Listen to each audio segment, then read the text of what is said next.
Welcome back to Curious Conversations. Our guest today is the amazing Dr. Kathryn Kearns.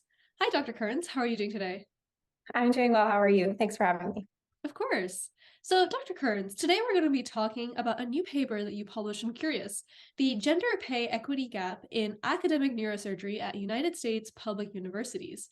But before we get into your paper, could you tell me a little bit about your background and what your pathway to your current position was like? Sure. So I'm currently a second year neurosurgery resident at the University of Virginia, but I've always known that I wanted to be a doctor.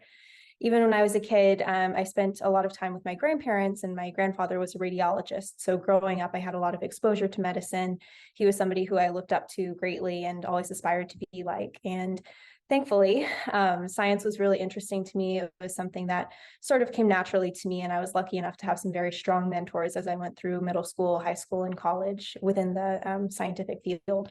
So they really fostered a curiosity for medicine and really set me up for success. I went to University of Oklahoma for undergrad, majored in biochemistry, and was lucky enough to go to University of Virginia for medical school. The faculty and residents in the neurosurgery department at UVA were huge resources for me as I started getting involved in research and trying to decide what specialty I wanted to go into, and they really helped me fall in love with the field.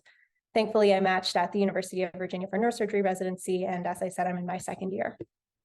Well, that's crazy because I'm also a biochemistry major. So your story really speaks to me. That's wonderful. And it's so great to have you here at Curious Conversations today. So let's go ahead and get right into your paper then. What initially drew you to this subject? Apart from being, I guess, like a neurosurgery student, was there any experience that kind of motivated you to write this paper?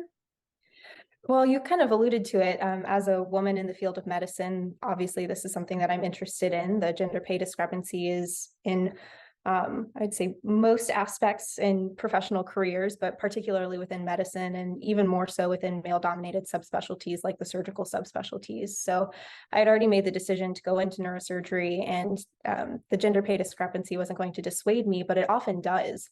If somebody is unsure what field they want to go into, this could definitely be a factor that would dissuade them from pursuing this field. And so I was curious to see, is the gender pay discrepancy present in neurosurgery? How bad is it? What can we do? What are the factors that influence it? And I had a really strong mentor who was also curious in asking that question.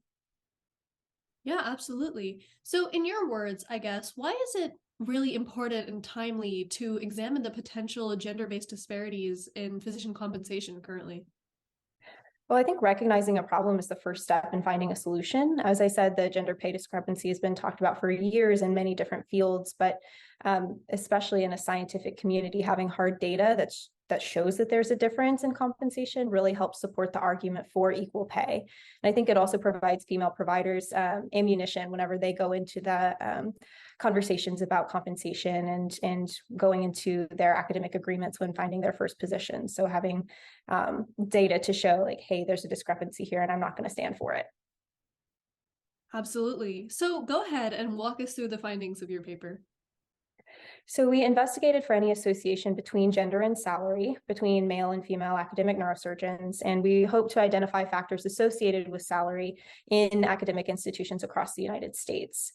Ultimately, it was a cross-sectional study of all of the publicly available data from 2016 and 2017 fiscal years, and it looked at institutions that were within the American Association of Neurological Surgeons Neurosurgical Residency Training Program directory. Ultimately, we examined 460 faculty members, 7% of which were female, and we found that total annual salaries were actually comparable between male and female neurosurgeons. There was a raw discrepancy of about $70,000 for annual compensation, but when accounting for characteristics between the genders, we found that there was no statistically significant difference. We did find that female neurosurgeons were more likely to be younger, were more likely to have completed their training more recently, more likely to have had fellowship training, and ultimately had lower H indices, which is a measure of academic productivity compared to males. We found that male and female neurosurgeons did differ in academic ranks and specialties, but ultimately we found that gender was not a significant predictor of total annual salary. Got it. So, you mentioned a lot of different statistics there. What do you foresee as the implications of these statistics coming into the world?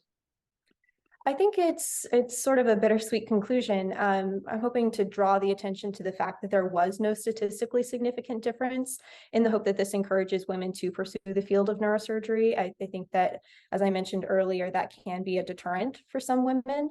But I also think it's important to note that there is that 70,000 raw difference, which is pretty significant to me, if not statistically significant. So I think that it is important to keep that in mind whenever entering into employment contract negotiations. So standing up for what we know that we deserve, and also showing that neurosurgery doesn't appear to be a particularly discriminatory field.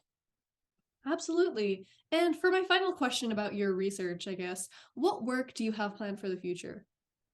Yeah, a great question. Our group is actually currently working on a manuscript that examines the authorship trends of academic neurosurgeons, and then comparing those trends between men and women, seeing, do women start producing research earlier? Are they more active later in their years? How impactful is their research? And then we're also in the very early stages of looking at how external compensation from industry and research affiliations differ between male and female academic neurosurgeons. A lot of really timely and important work that I'm really excited to see. So I'll definitely keep an eye on that. So now for a more personal question, Dr. Kearns, could you identify the one or two people who have influenced you the most personally and otherwise? Absolutely. I mentioned my grandfather earlier. He was, I think, ultimately the one person that influenced me to go into medicine without even trying. He never told me you have to be a doctor. Nobody in my family, aside from him, has been in medicine. So it was really just him fostering this curiosity in me, wanting to be somebody who had the answers, who could help people with just the knowledge that's in their mind and the care that they have in their hearts for others. And he was just a great guy to be around. I remember he used to teach me words of the day, and he would have these really big words, and we would look in the dictionary. And he's just somebody who told me that it's okay to be smart, it's okay to be curious, and it's necessary to give those gifts to others. So I would say my grandfather. That's such a wonderful and empowering message. Well, thank you so much for sharing your incredible paper with us today, Dr. Kearns. I truly appreciate it. Of course. Thank you for having me. Mhm.